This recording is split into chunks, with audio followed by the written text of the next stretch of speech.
All right. Welcome to the stream. Figure we could stream some repairs that we have in the queue. As you can see, we've got quite a few of them. So figure we could do that here on live stream. And if you guys got any questions, feel free to ask. I'm going to pretty much stay on this view, but I'm sure you guys will have some questions. And if you do, type them in the chat. I glance over, I'll keep an eye on it, and we'll go from there.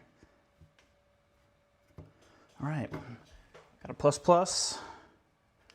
This has got a bad VREG, and I mark my VREGs with a UV marker. It's really hard to see here, but it stands out in the light. When I do the evaluation, I'll mark them, and then that way the customers can see them. Excuse me. That way I can see it when I get back to doing the repair.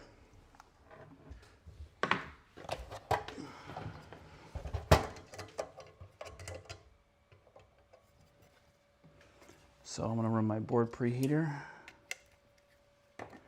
Take the standoffs off.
I like to take the plastic off the fan header, first fan header, just to keep from melting it.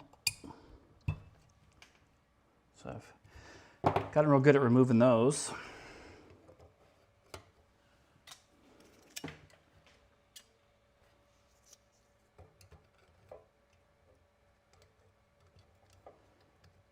And then I shield the display header. Let's turn that down a little bit so it's not so bright. All right. Okay, so we're going to let this heat up. Again, if you got any questions, please feel free to type them in the chat. I'll be happy to answer them for you. Again, we fix home Bitcoin miners, BitX, NerdX. Those are pretty much the bulk of them, whether it's Octax, Gammas, Supras. You get into Ultras and they start to really not be worth fixing. But yeah, all kinds of different home miner repairs. We also manufacture miners here in the United States. And we have lots of accessories that we customize. We do all of our own in-house 3D printing, laser etching, and board manufacturing, and then obviously repairs. So xtech.xyz if you want to check us out. Like I said on chat, feel free. I can see chat over here on my left. I'll be happy to answer any questions you guys have. If you want to know what I'm working on, if you've got a question about your miner, I'm going to be on for about an hour until about 8:30, I'm thinking, and then we can go from there. I got to wrap it up, and we're on East Coast time, so we're based here at Ohio. So right now I'm just heating this board up. I'm waiting for this preheater to get up to about 400 degrees. You can do this without a preheater. I don't like to. I think it's a little bit easier if I use a preheater. Easier on the surrounding components. So if I bring that board up to temp, then I can add just a little bit more heat with hot air and pull this VREG right off. So works pretty good for me. Boy, I've done hundreds of these at this point.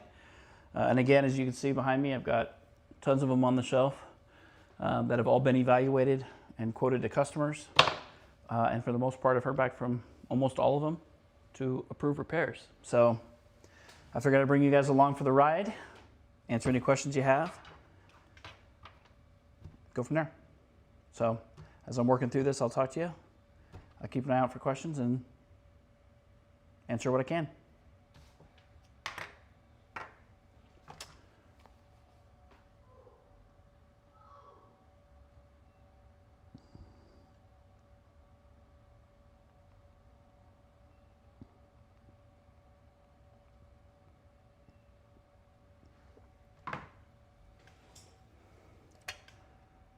Looks like we got, this is a tiny chip hub version, according to what's printed on the circuit board.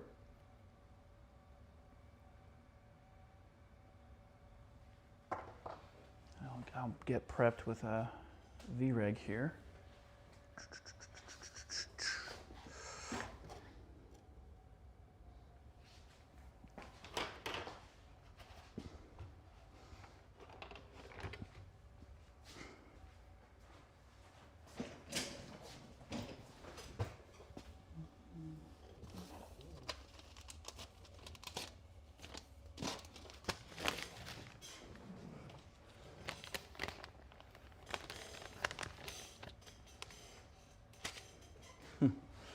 Before I open a new pack, I know I had some floating around. I must have shifted them when I was setting up the laptop to do the live stream, but that's okay.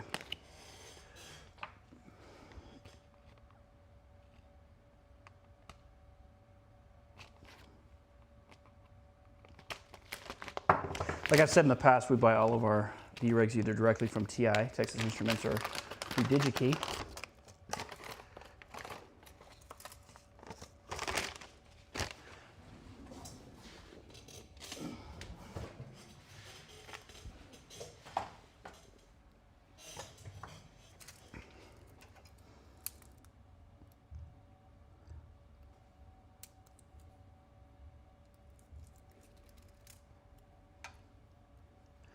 Shared before.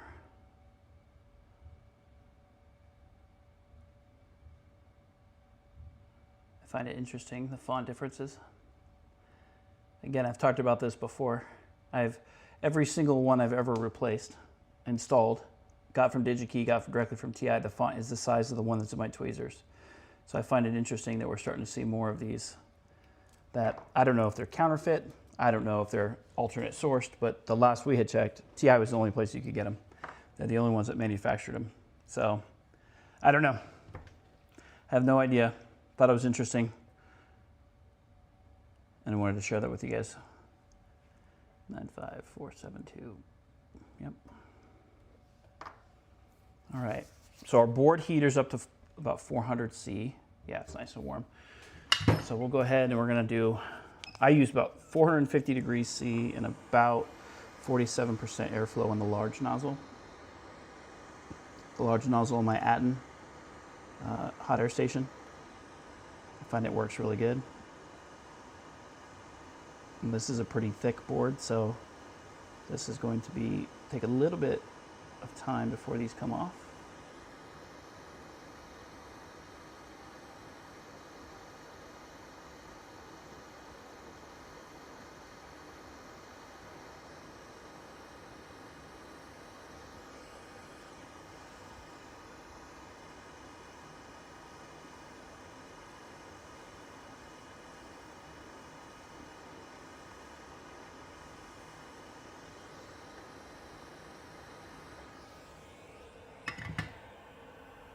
And off it comes.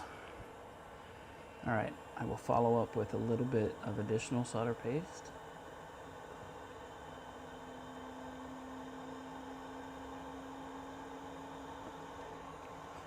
Perfect. I turn my board preheater off.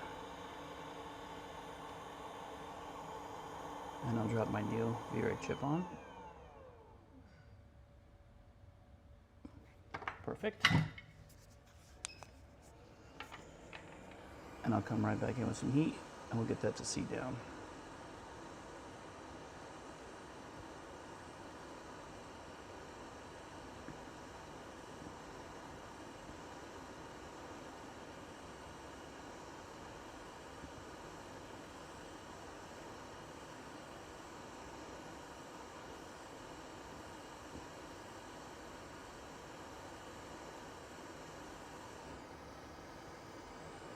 A little bit more.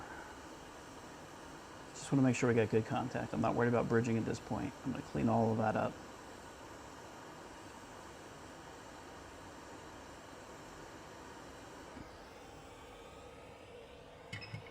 Okay. And you see I moved a resistor here, so I'm going to pull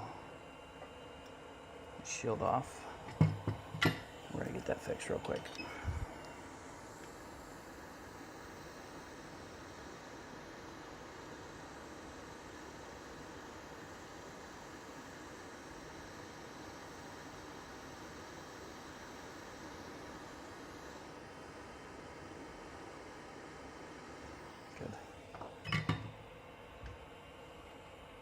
All right, looks good. Let's see if we got any other fallout.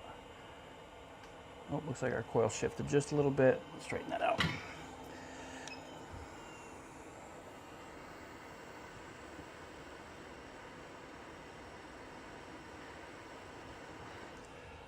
All right, looks good. Now, again, I got the board preheater off, so this is going to settle down in temperature.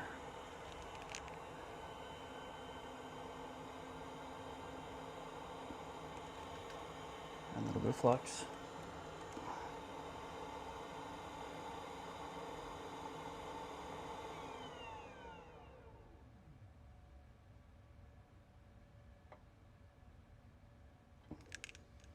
I know people are going to say, that's a lot of flux, you don't need that much. It's more I've got to clean, but at the end of the day, when I go to do this next step, an ample amount of flux is really important for me. It works really well.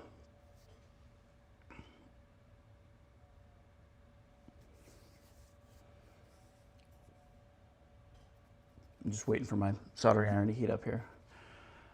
I run a Weller soldering iron. I run it at 450C when I'm doing this, and I use a really fine bent tip. I'll show you that in a second to get down into these spaces. And then I always clean and tin my tip. I've got some tinning compound over here, and then my tip ends up really nice and clean. Otherwise, you burn tips up on these things pretty quick.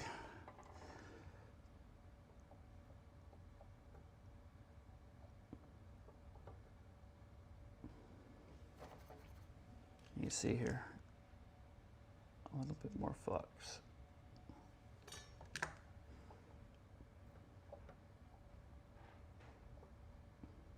Perfect. Now, the bridging on this side, I could bridge all of these 5 pins completely together. It doesn't matter. They're all going to the same power plane. That's the bottom side would be input, and this top side would be the output. But these first 5 along this right side, 5 or 6, I can't remember the total count, they are all independent feedback, different, I don't want to quote exactly what they are without looking at a schematic, but they're basically all independent traces that have different different uses. We'll just say it that way. Again, I could leave this on here, but I don't know. I'm kind of a perfectionist. There we go. Perfect. Nice and clean. Okay, now I take a Q-tip and I will draw all of this flux up. Works really well.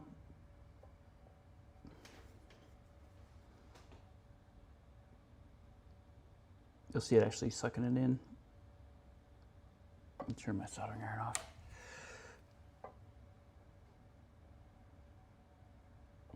This is just to get the excess before I do a bunch of cleaning. As you can imagine, I go through a lot of Q-tips, paper towels, but I try to do a really good job of cleaning stuff up when I'm done. I don't like a bunch of residual flux on a board.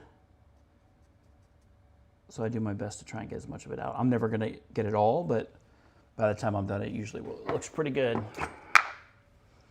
The other thing I like to do is look real closely for these solder balls and get them off the board. That's the result of the solder paste. Sometimes you get the balls, so you do not want those little balls getting in between these traces. Again, you'll get different kinds of behavioral issues with the miner, from not wanting to go through its startup sequence to still having a short and possibly blowing a fuse. So just gotta keep a real close eye on it.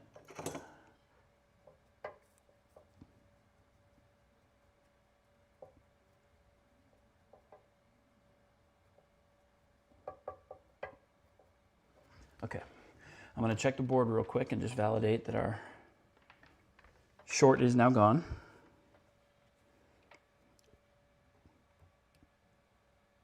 And it is, perfect. All right, so finish cleaning this up. We will then get a heatsink on it and we will test it and see how she's doing.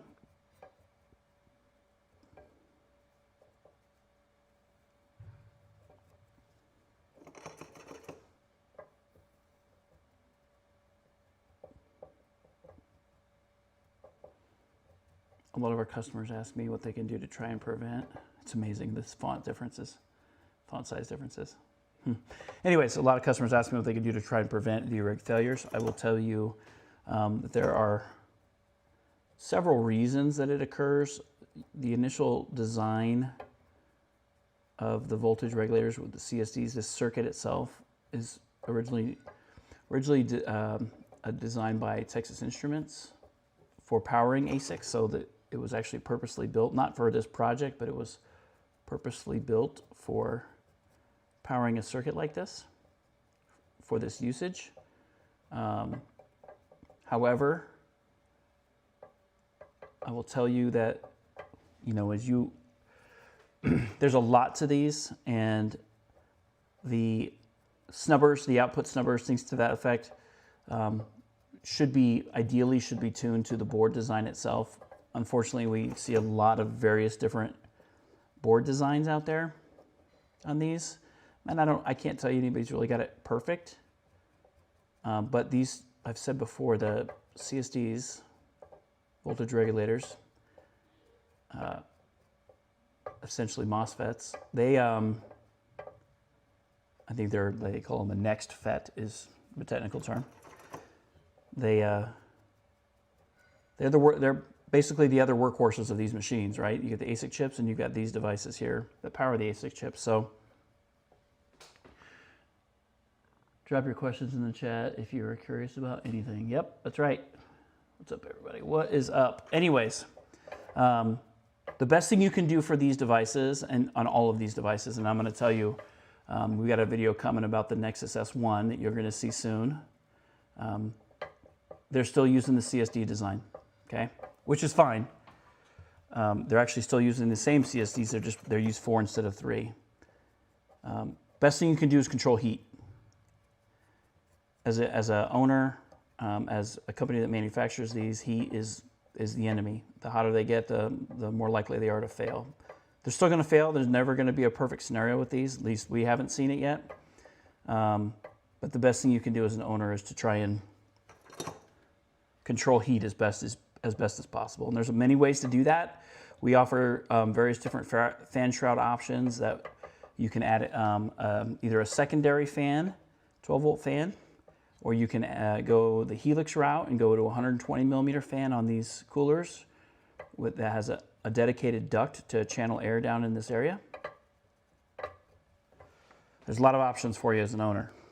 We recommend doing something though, especially if you're going to be pushing the overclocks. Okay, that's a big deal.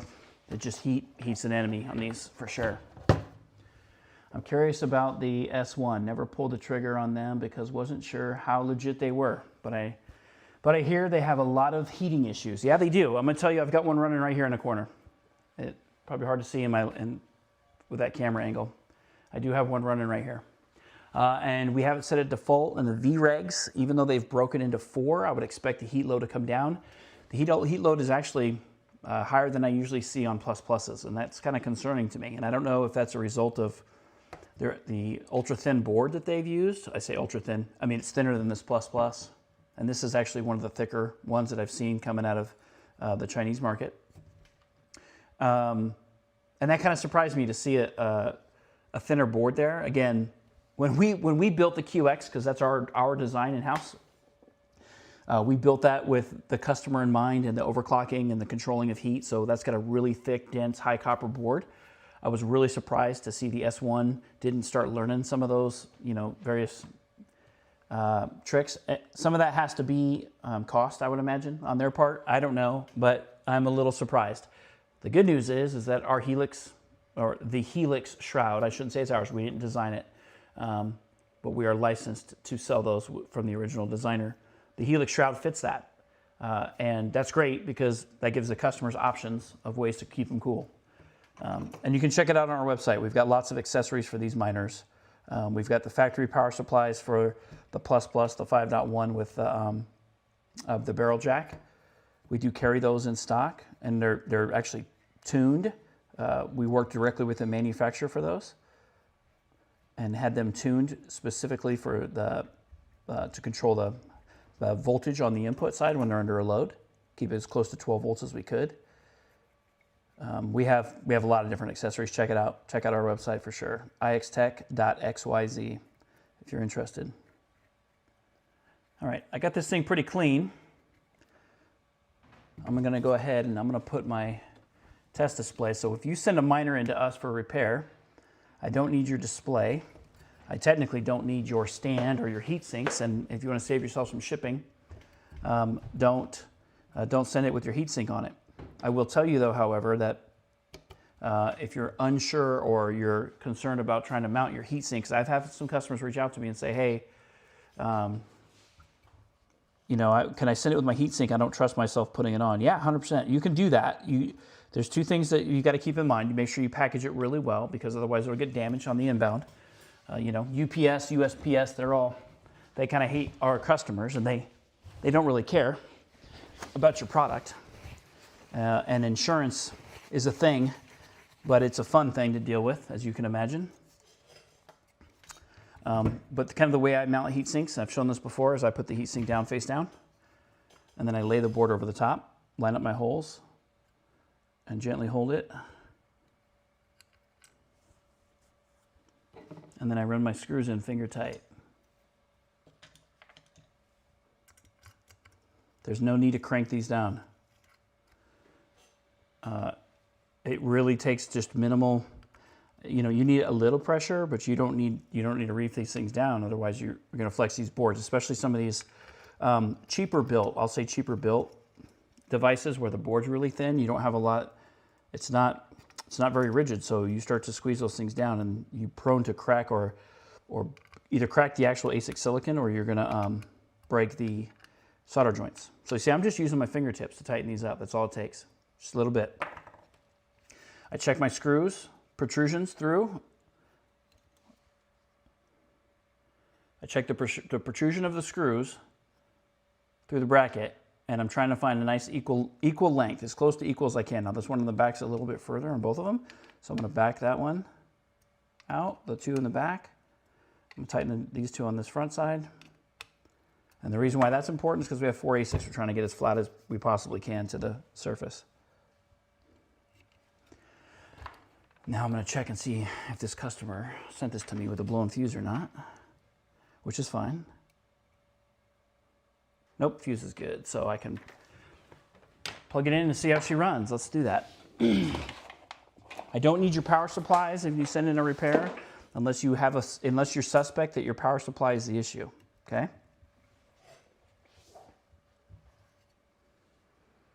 Powering up.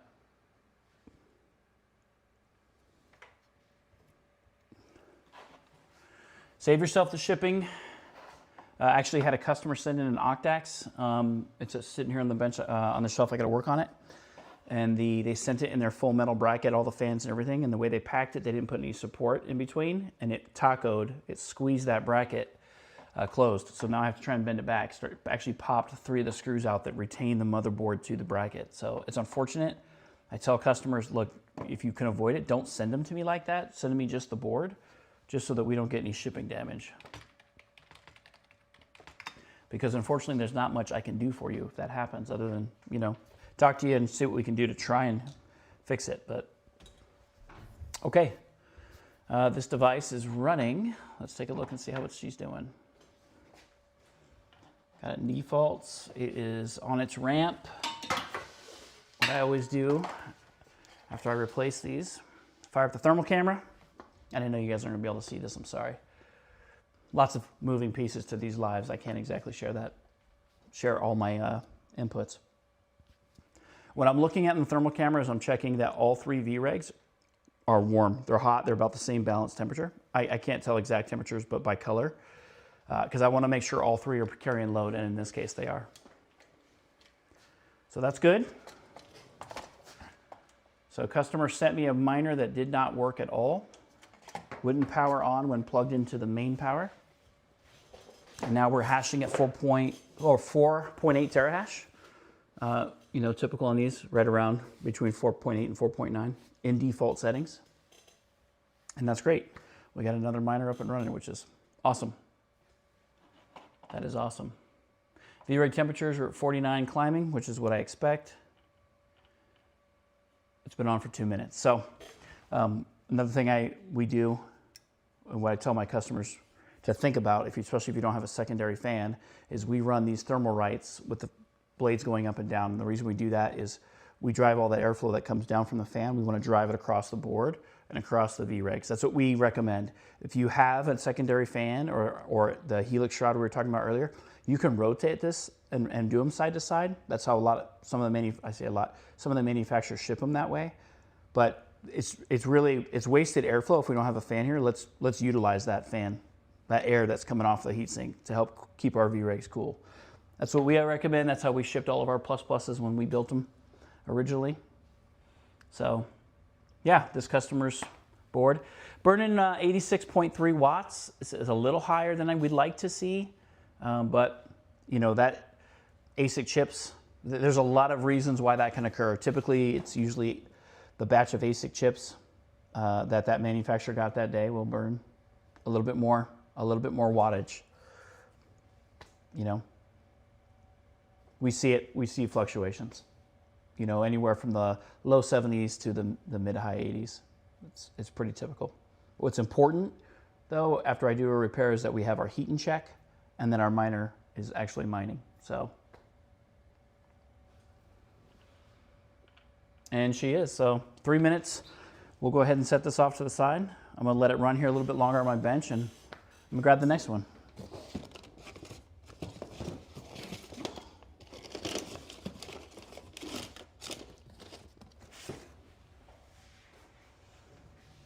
We've got another Rev 5 version of a Plus Plus.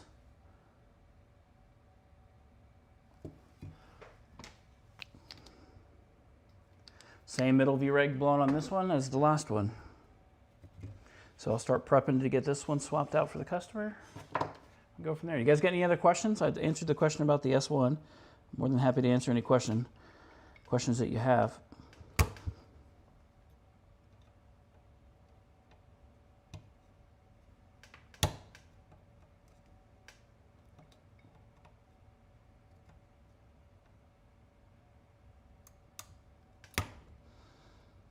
Sometimes these don't want to come off, so I'll replace the fan header on this one. Depending on the connector that they used, unfortunately, they don't always want to slide off. So there's one other thing I want to do on this customer's red board here, though, before we get too far into the next one.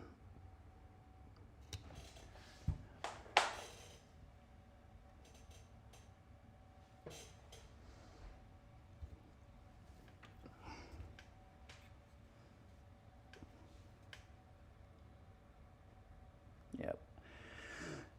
I forgot about that when I was talking to the customer about this. We need to swap out this fuse holder. You see the ears here are bent out and down. When he was blowing fuses, these fuse holders can be a pain. So what I'm going to do real quick is swap this out. I won't take us very long.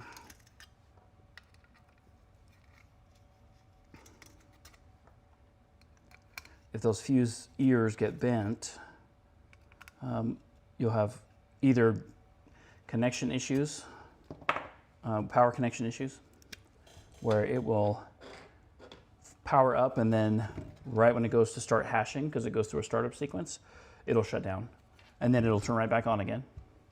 Or it'll get hot because, you know, essentially a fuse is let's just say it's a resistor that is designed that at a certain amount of amperage to blow, right? To melt and to go open. So fuses do create a little heat. All right, let's warm this thing up. Should have done this when I was doing the V-Reg, but that's okay.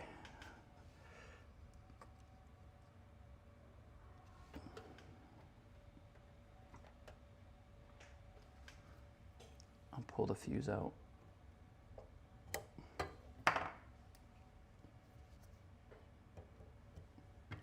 You can kind of see the ears are bent.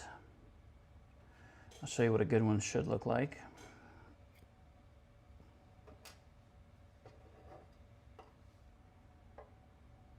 You can see the difference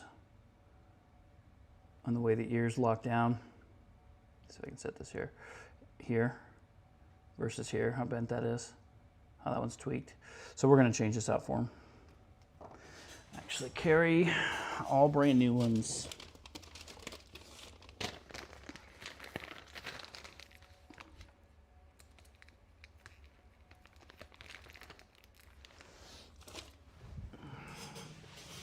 I'll set this back in here for right now.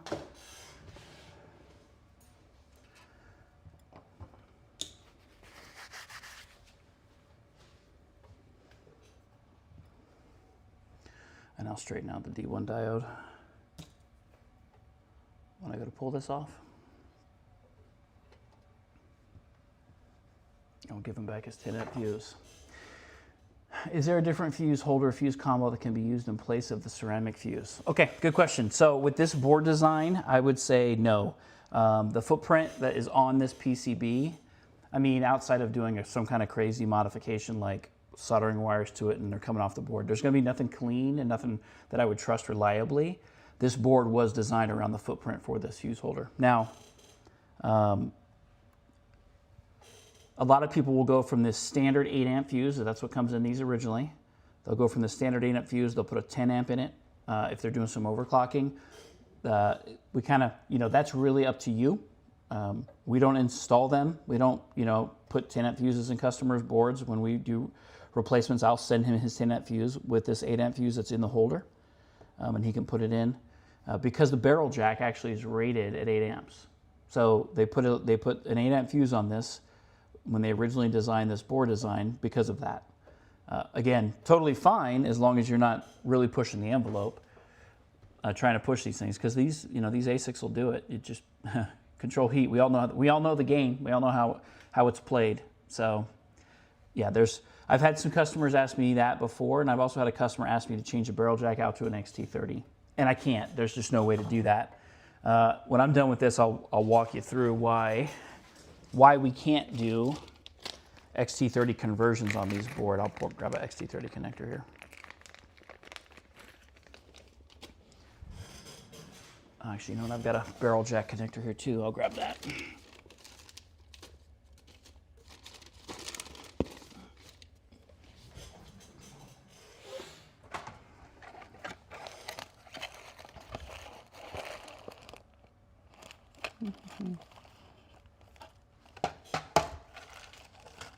Maybe I don't have a barrel jack handy. Oh, I know I've got them here. I don't know exactly where they are right now. I've got another version, but it's not the same, so we can't use that as a good comparison. Yeah. Oh, there they are. Okay.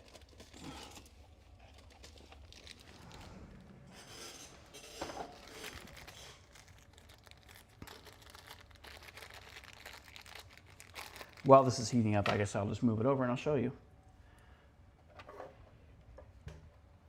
Okay, I'll give you a quick rundown. And hopefully it helps you understand. Okay.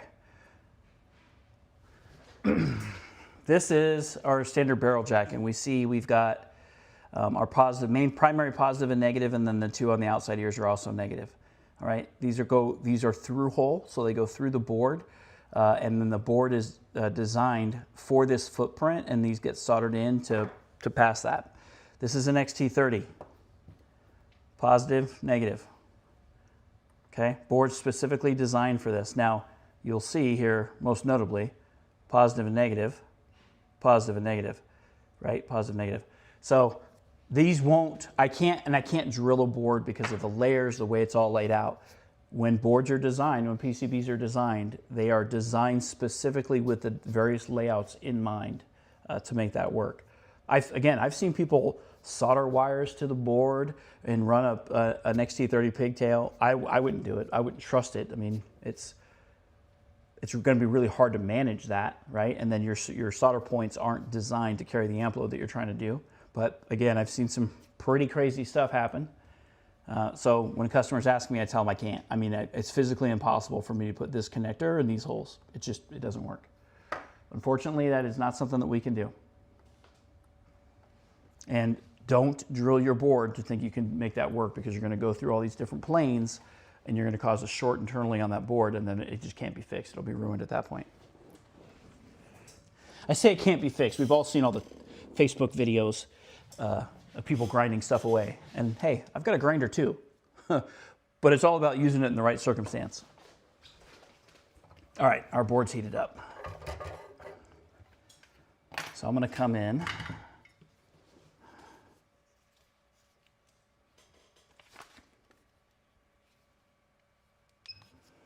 I'm going to come in from the back side of the board. I'm going to position you guys here so you can see a little bit better.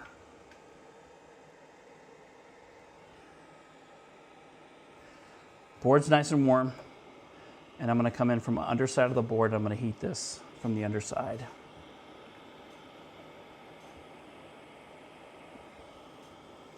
Now the jack, the fuse holder, the capacitors here, they're designed to run through a reflow oven. So when they're manufacturing these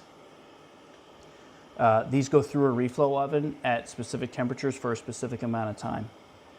But when you're doing the work like, rework, what we call rework, or, changing components out, you're bringing in real high levels of heat in specific zones. If I were to come over the top of this and try and heat up this fuse holder, it's going to blacken this fuse holder. It's going to melt the jack next to it. It's going to melt the base of these capacitors here, right? No good. So we come in from the underside, we heat the board up from underneath, and we bring that heat up through those top layers and get this thing to come free. Another way to do this, another thing, and I'm going to do it here in just a second, that helps to assist that, is we introduce some lower melting solder. Now this is still lead free. This is not low melt solder. This is just a lower melting point solder, and it helps get it off a little bit quicker. Don't have to do this, but I like to do it. Just see, I didn't even need to do it. As soon as I hit it, she was ready to go. I'm going to straighten this diode out while I'm in here.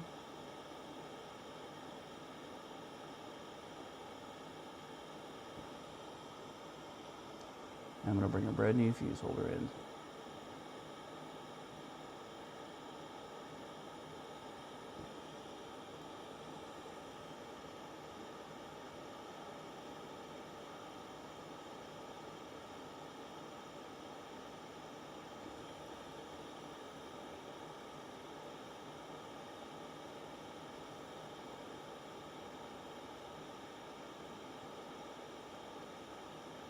Good. Okay. I'm going to let that solidify. I'm going to turn my board heater off. And I didn't melt the connector. I didn't melt the base of the caps, and I didn't melt the jack. But we need to let that cool down naturally. So I won't speed cool these. I'll let this cool down. I say speed cool. I won't put this under air and have air blowing on it. I'll let this cool down on its own. By heating the entire board with a preheater, and there's a lot of companies that say you don't need to do that, and you're right, I don't have to do that. I do it because it actually speeds this process up, and I have consistent heat, so the board expands, all together as one, versus one little area expanding from 450 degrees C, and then that potentially causing issues down the line. So this is why I use a board heater. I've got a smaller one that I use here, and I've got a much bigger one up top, which you can't see on that view, but I've got a much bigger one when I need it. It's kind of the extreme, but when you need it, you need it. So we'll let this cool down. In a second, I'll pull it off the board heater, and I'll move this back. Any other questions? Let's see. Too bad there's no component that convert barrel to XT style. You still have to go through the barrel jack, and you're still limited. Well, you're still at their specification for, I think, the max is 8 amps. My YY Slurping came with a 15 amp fuse. Yeah, I believe it. And it still had the barrel jack. And look at the barrel jack specifications. A lot of companies did that because they got tired of customers calling them up and saying, hey, this stopped working and it's a fuse. A lot of companies were sending extra fuses with them when they ship them. But, a legitimate company is going to have to rate the fuse at the level of components and the expectation of the amperage. So that's all I can say about that.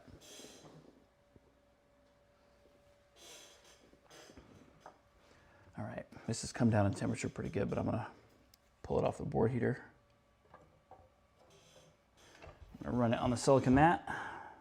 I set this to the side. I check my telephone because I want to see my text messages. We'll let this cool down. For the people who are watching that have never seen one of these, this is a purpose-built, we'll call it a Bitcoin miner, but essentially it will do any mining of any SHA-256 coin. So Bitcoin Cash, Bitcoin, there's a bunch of different ones that can be done. So this is all about decentralizing currency, right? That's what Bitcoin is. While that's cooling, I'll put the fan connector back on.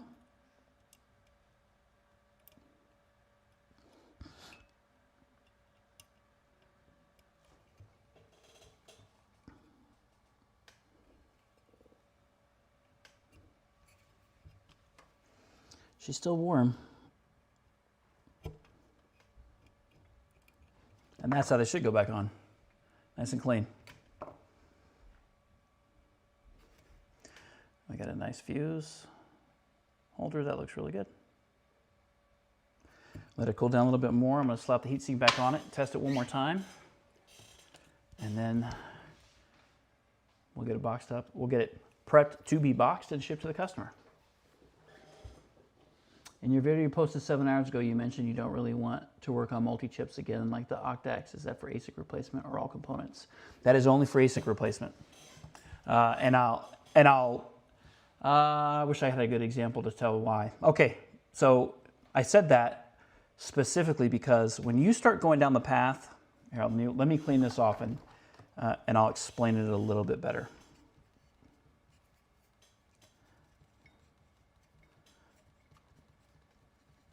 I'll actually show you the underside of an ASIC chip.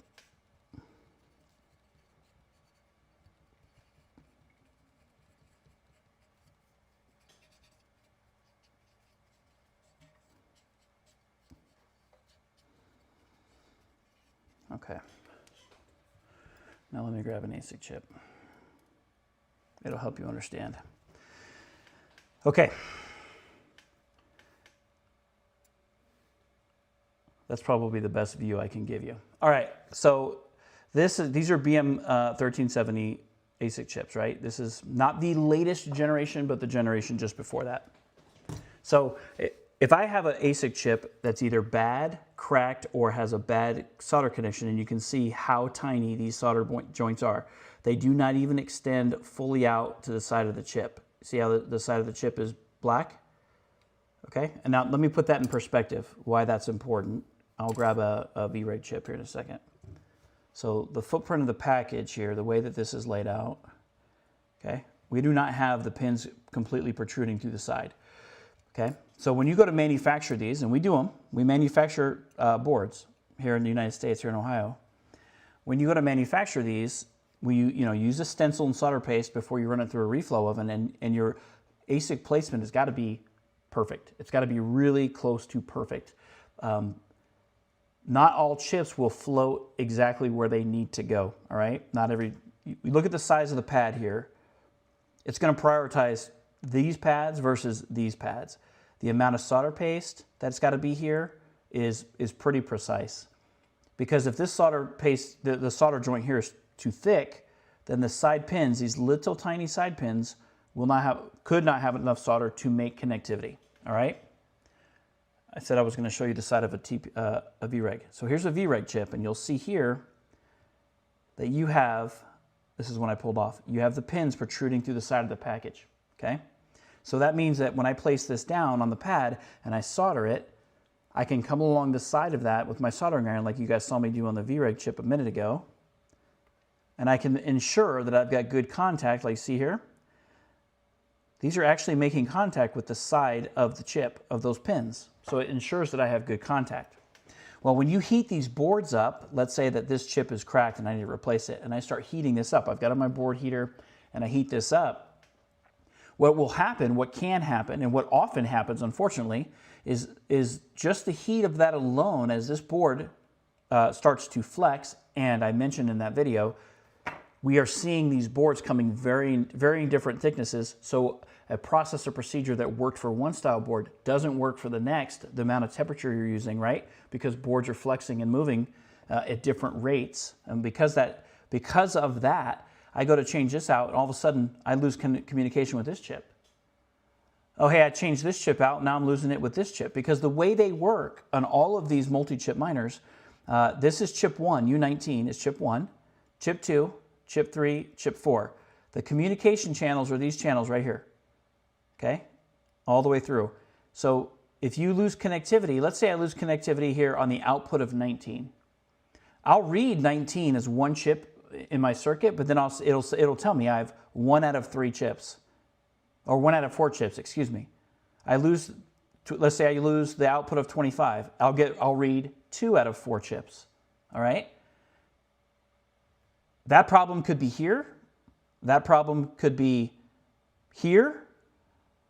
And you end up chasing your tail trying to fight these. And when I have various different thicknesses of boards, temperatures, it becomes a real pain in the butt. And some of these, especially on Octax, you got them so thin that when you're getting them heated up, that board will sag really bad because you've got a lot of components on it, and they make some of these ones so thin that they will sag.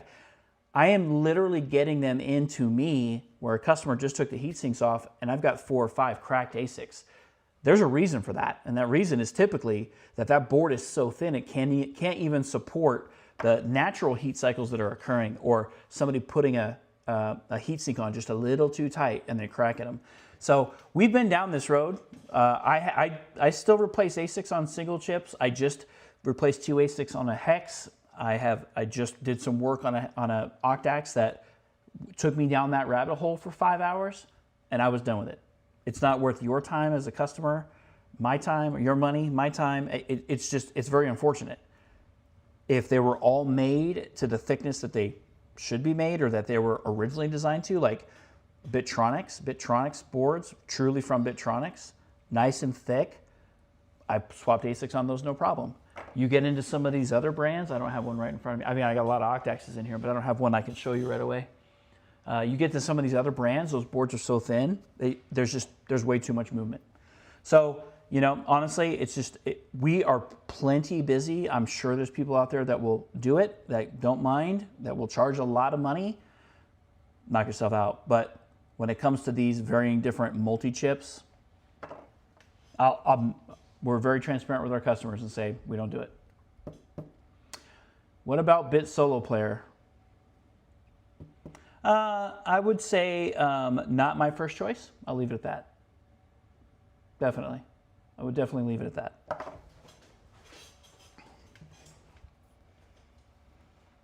There's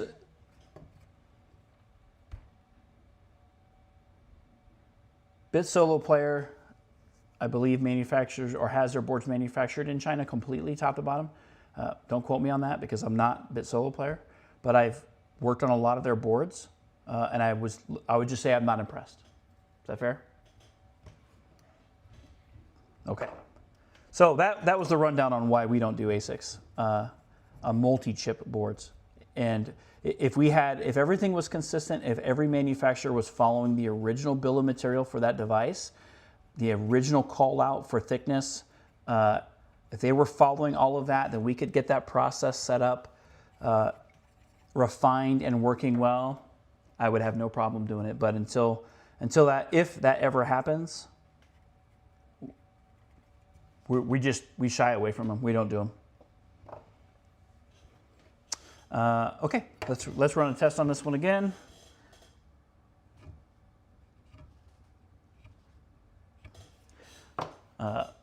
It's funny when we started going down these paths with this. The ASICs are the hardest component on any of these devices to mount.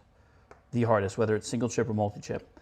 And I can do single chips all day long because I have one chip to worry about. I get it swapped out. I don't have those problems. It either works or it doesn't. And I swap it out again and we're good to go. The success rate on single chips is near 100%. It's just that the things I explained in the video as to why we stay away from multi-chip ASIC swaps. that, yeah, no fun. No fun. And ASIC chips are expensive.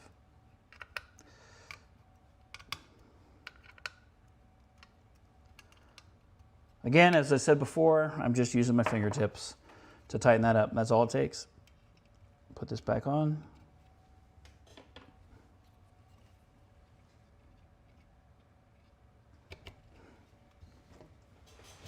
I'll put my test display on it.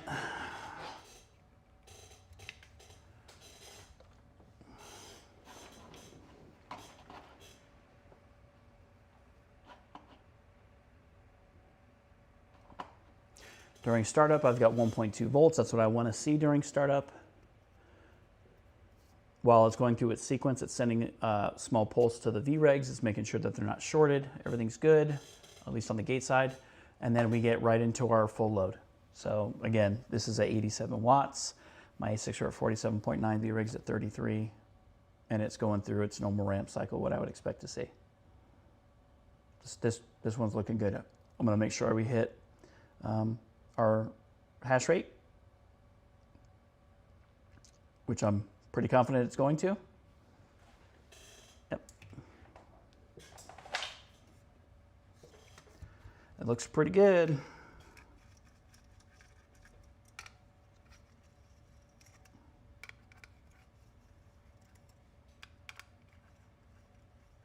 guys got any other questions?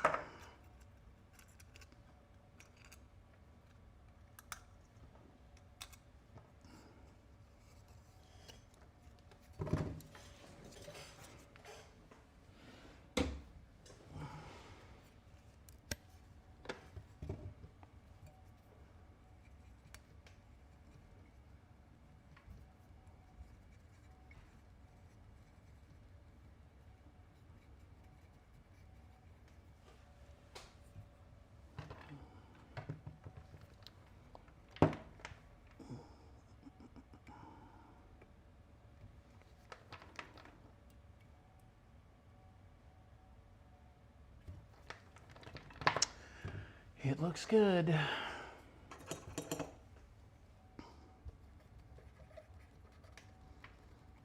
We're going to try and do more lives when we can.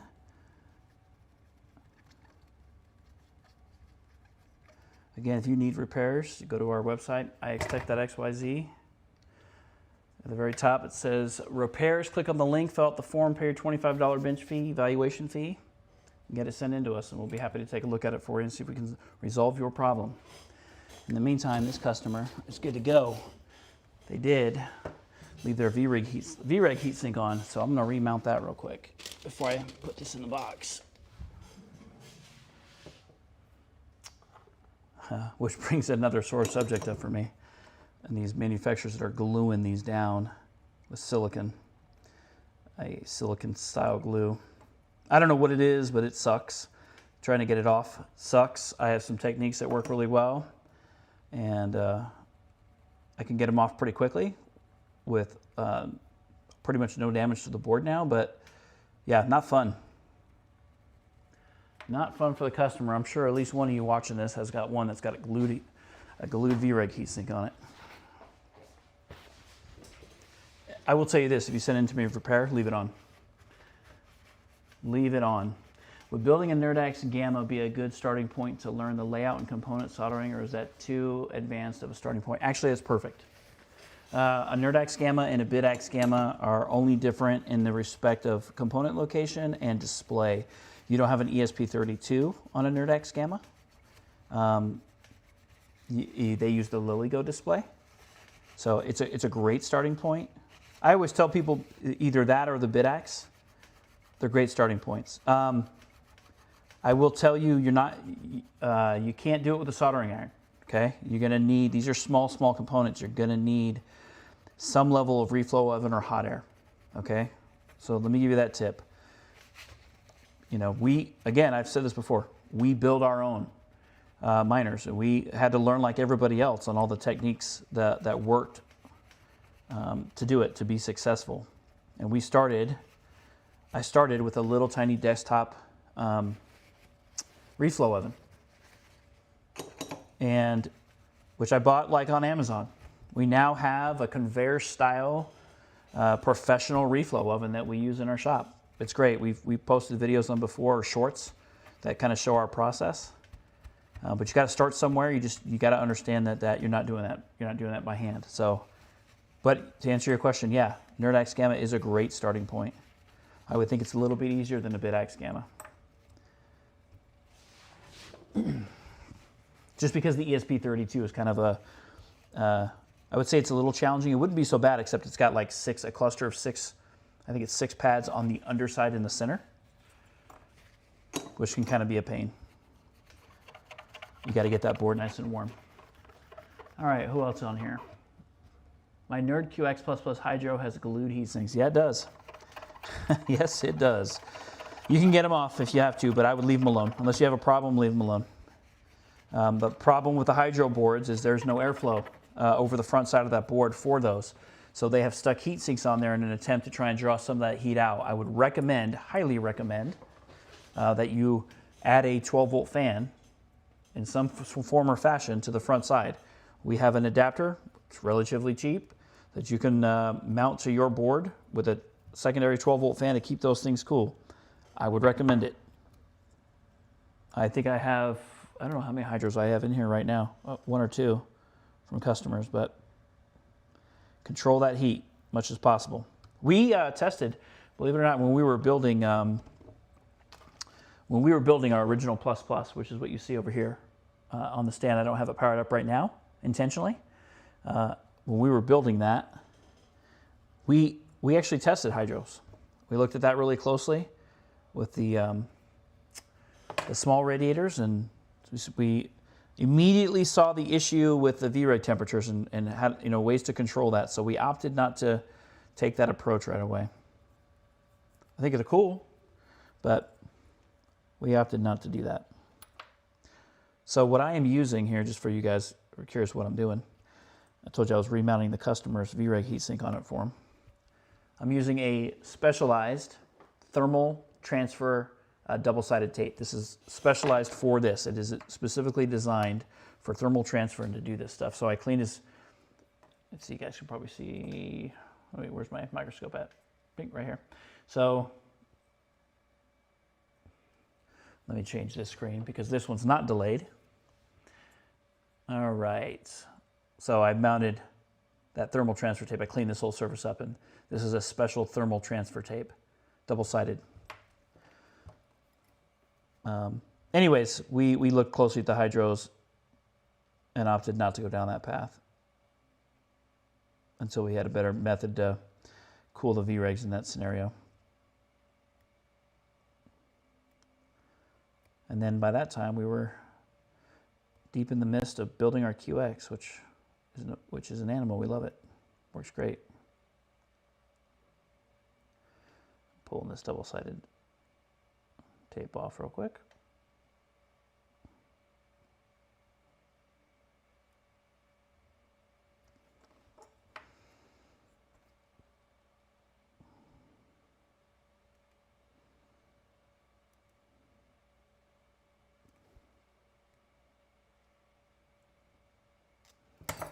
All right, now we'll mount this